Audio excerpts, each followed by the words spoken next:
Good morning. Every government has the way it operates. So at this time, I'm going to ask people if they understand and know very well how US government operates. Let's meet one of them. Good afternoon. Good afternoon. How are you doing? I'm fine. So I'm Gilbert, and I'm conducting an interview, or I'm asking whether people are aware of US government operations. So, and I want you to give me your consent. Would you please give me your consent to be filmed? Yes, I would, but some minutes. Okay. I have a short time. Okay, thank you so much. So can you please give me tell me three branches of US government? The branches of U.S. government. I know two. I know two. Can you please name them? I know the judicial branch and executive branch. Okay. Uh, can you please tell me what each government does? I heard it somewhere. Some people were saying about it, but what I know is that the judicial does to solve people's concern about like uh, problem that people are facing within the courts. Okay.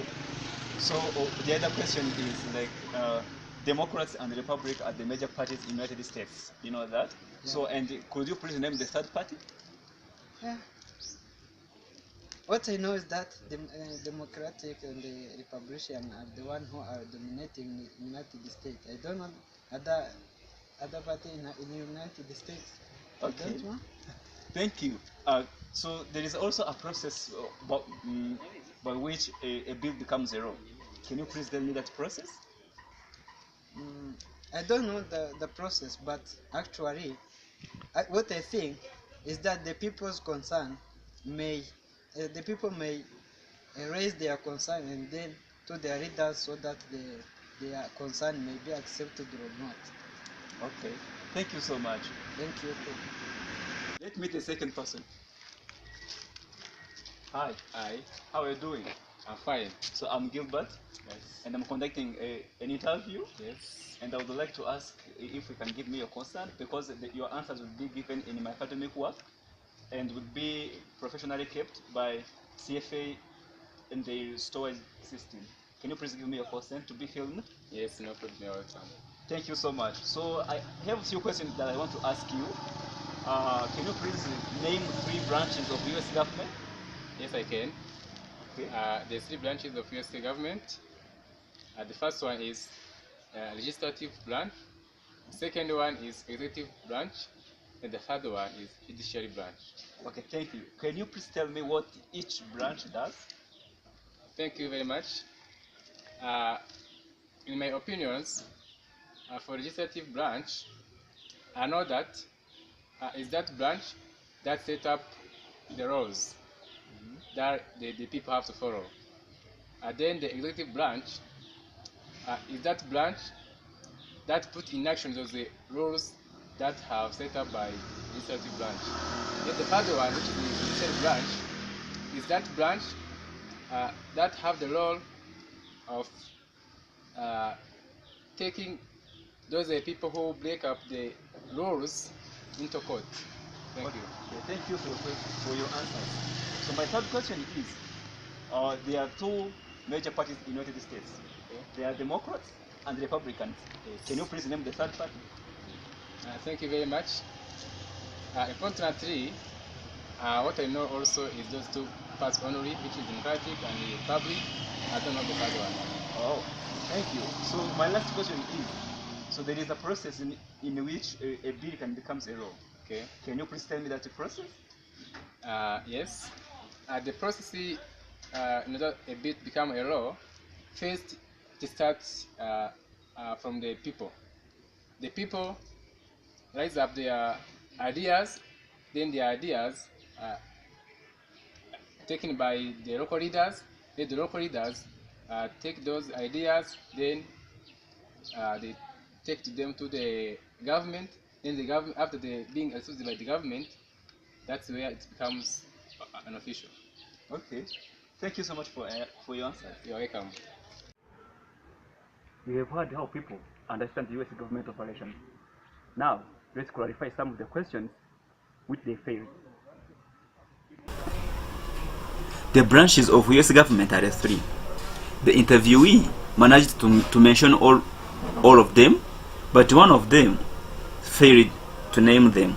The first branch is legislative, the second is executive, and the third is the judicial branch. So how does each branch do? And what it does? So the answers from the interviewees.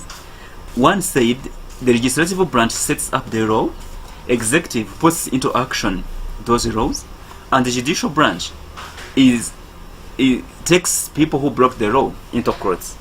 Those answers are true on one side, but let me clarify them. The legislative branch is made up of the senators elected by the Americans, and the branch is responsible for making the laws.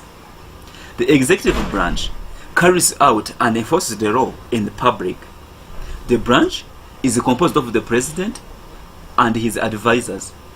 Also, it is made up of the vice president and the cabinet. The cabinet is also composed of vice president and the head of the executive department.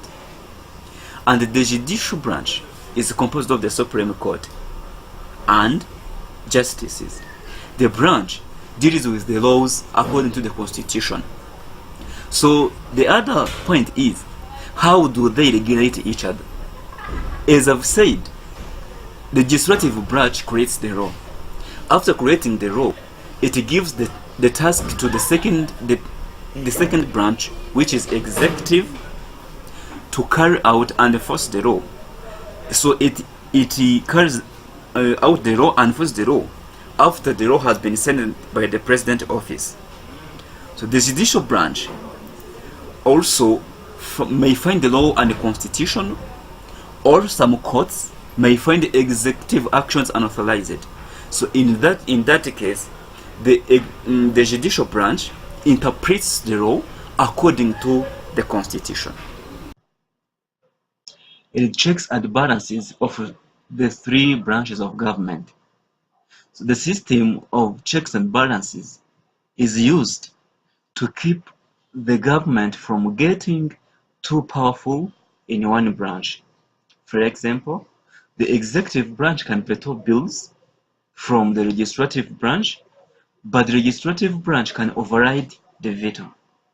So the power is balanced by the fact that members of the Supreme Court are appointed by the president, but those appointments have to be approved by the Congress. So let's see how legislative branch checks on the executive branch. So there might be impeachment power, that's House. There might be a selection of the president and the vice president. So in the case of no majority or electoral votes, so it may override the presidential vetoes. Also, the Senate can approve the departmental appointments. Also, they can approve the replacement of the vice president. They also have power to declare war. They also have power to enact taxes and allocate funds. So the legislative branch also checks on judicial branch in different ways, such as Senate approves the federal judges, also the impeachment of power. There might be also the power to initiate a constitutional amendment. They also has power to set courts inferior to the Supreme Court. They also have power to alter the size of the Supreme Court. So executive branch also has checks on the legislative branch. First, the vice president is the president of the Senate. Second, the commander in chief of the military also is from has to be from legislative branch. They also emergency calling into session in one or both houses of the Congress. So whenever something happens, there might be emergency calling. Executive branch might call legislative branch. May force adjournment when both houses cannot agree on adjournment. Also, this executive branch has checks on judiciary in different ways, such as uh, power. It has power to appoint judges. It has also the pardon power. So the vice president also and the cabinet can vote that president that president is unable to discharge his duties. So the judicial branch also has the power on the legislative branch, whereby it can make a judicial review. So all seats are held on good behavior. Also, compensation cannot be diminished. Judicial branch also can have checks on executive branch in different ways, such as it can make also a judicial review.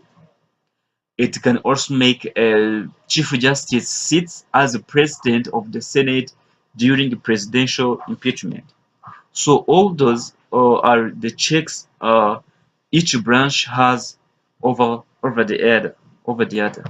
As I said, legislative branch makes law, or executive branch executes law, and the judicial branch interprets law according to the constitution. The legislative can make laws, and the judicial branch finds those laws unconstitutional. So that is how all those three branches checks one another. The third question was, Democrats and Republicans are the major parties in the United States. Can you please name the third party? All the interviewees failed to answer this question. But the answer is the third party is the Libertarian Party. The Libertarian Party is one of the parties, the third parties in the United States. So how did the two parties start? As I've said above, there are two major parties, which is Democrats and the Republicans. So how did two parties start? The two parties started in 1790. There were two parties, which is Federalist Party and Democratic Republicans. By 1800, the Federalist Party effectively disappeared when Thomas Jefferson, who was Democratic Republican, beat John Adams, and the Federalists to the party presidency. But this was a very difficult decade, which was marked by mistrust, the rise of newspapers, and profound arguments about the future of the United States, and this provided the origin of the two-party system in the United States. Again, since 1933, the Republicans started losing support due to the economic depression. From that time, it gave the rise to the Democratic Party. Since 1933, Democratic positioned themselves more towards liberalism. This means that today there are major two parties in the United States, and keeps on giving each other the way they rule. Today, the Republicans are ruling the country, and remember that previously Democrats were ruling. So the two-party system in the United States is given that name because there are only two major parties, which keeps on changing the way they rule according to the president, the candidate who won the election. And then the other question is, how the third party impact the American politics? When you try to observe, you see there is no big impact the third party has on American politics, because they do not participate in government and their influence is very small. But during the presidential elections, the third party candidate can take votes away from the major party, and this might influence the outcome of the elections. So let's say, for example, one candidate from Democrats is contesting, and then the other candidates from Republicans is contesting, and also the third party candidates is also contesting. What can happen is that the candidate from the third party can take away the votes which might be belong to the Republican or to the Democrats, and this would reduce the chance of one major party to win the election. That's only the impact the third party has on American politics. The last question was how the basic process in which a bill becomes a law. The interviewees said that the law is made from the people's ideas. It's okay and it's understandable because the people can raise their concern, and then the government listens to them and creates law from their concerns. That's correct.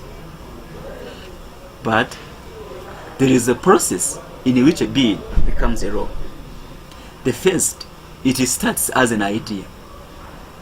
So the second process, that bill is introduced, and we shall see who introduces them. So the bill goes to committee. The committee has specific action it does on the bill. The Congress debates and vote. That's the fourth process. And after voting, the follow-up action is a presidential action where he signs the bill, and the bill becomes an official law. So in that process, the sponsors are the one to introduce the bill. So the bill goes to the committee, and the committees, what they do is to sit in smaller groups. They talk and make changes to the bill that has been introduced. After making changes, they debate about that. This is done by the senators or members of the House. So they debate the bill and make some amendment. After making the amendment on the bill, what has to be incorporated in, so they vote for it. After voting for it, the votes proves that the bill should be taken to the president office. After that, the president proves the bill is correct, he signs on it, and the bill becomes an official law. This process is very understandable, and it is how a bill in US government becomes a law, and the law starts being enforced and published so that people are abide to that law. Thank you so much.